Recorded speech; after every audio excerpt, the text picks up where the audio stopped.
Hey guys, welcome back with me again in this channel. On today's tutorial, I'm going to show you how you can apply the new Flowerwear photo style to edit your photos in the CapCut mobile.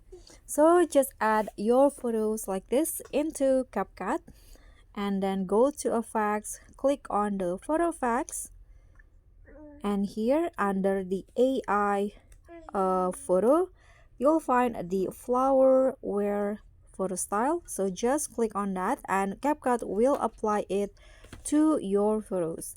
Just wait for its result. Okay, so here is the result with the Flowerwear photo style, and you can just export this if you like it. So guys, that's all from me. Thank you so much for watching. Don't forget to like, comment, and subscribe. Also click on the thanks button below. I'll see you all on the next tutorial. Bye.